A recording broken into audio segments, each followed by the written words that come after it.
Hello guys, I hope everybody doing great. Let's talk about the tomorrow's match, Sri Lanka and Bangladesh, the third ODI decider. আগামীকাল শ্রীলঙ্কা এবং বাংলাদেশের মধ্যকার যে ম্যাচটি রয়েছে সিরিজ নির্ধারণী ম্যাচ, সেই ম্যাচ নিয়ে কিছু বলতে চাচ্ছিলাম। ইনফ্যাক্ট আমরা সবাই দেখেছি দুটো ম্যাচ।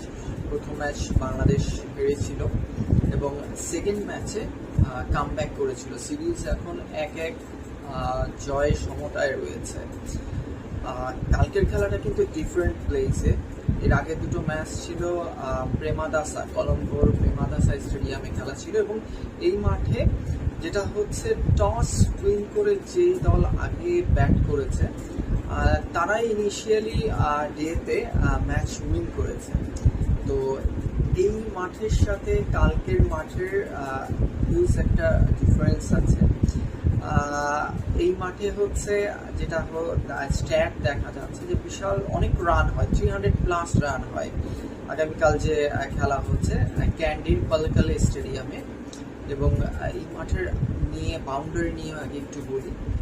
স্ট্রেট অর্থাৎ স্ট্রেট বাউন্ডারি 70 থেকে 75 মিটার লম্বা, আর অন সাইড অফ সাইড 60 থেকে 65 মিটার। ইনফ্যাক্ট অনেকটা লম্বা, একটা পোর্শনে 80 মিটার পর্যন্ত লম্বা রয়েছে।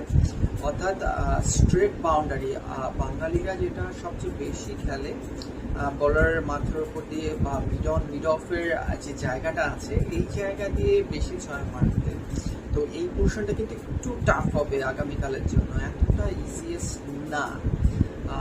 একটা পোর্শন আছে স্কোয়ার বাউন্ডারি দিয়েই অলমোস্ট সব run, maximum majority run try করে ব্যাটসম্যানরা নেওয়ার জন্য 60 মিটার। তো ওই পোর্শনটাই হচ্ছে টার্গেট এরিয়া। হাউএভার মাঠ বড়, তো রানও কিন্তু প্রচুর হয়। তো লাস্ট দুটো ম্যাচের যে স্ট্যাট আছে, আই অলওয়েজ বিলিভ স্ট্যাট, সেটা একটু ডিসপ্লেড করছি। শ্রীলঙ্কা এবং আফগানিস্তানের খেলা হয়েছিল ফাইনালি 2022 সালে লাস্ট। তো 381 রান শ্রীলঙ্কা করেছিল, তার এগেইনস্টে 339 রান করেছিল আফগানিস্তান। 700+ রান হয় এই মাঠে। তো বুঝতেই পারছেন আগামীকালও ঠিক একই হবে। 300 রান আপনাকে চেস করতে হবে, এই মাইন্ডসেট অবশ্যই আপনাকে রাখতে হবে। এই দ্য মিন টাইম তার আগের একটা ম্যাচের কথা বলি, সাউথ আফ্রিকা এবং শ্রীলঙ্কার মধ্যকার হয়েছিল, এবং এই ম্যাচটিতে আমরা দেখেছিলাম শ্রীলঙ্কা হেরেছিল। 314 চেস করেছিল সাউথ আফ্রিকা।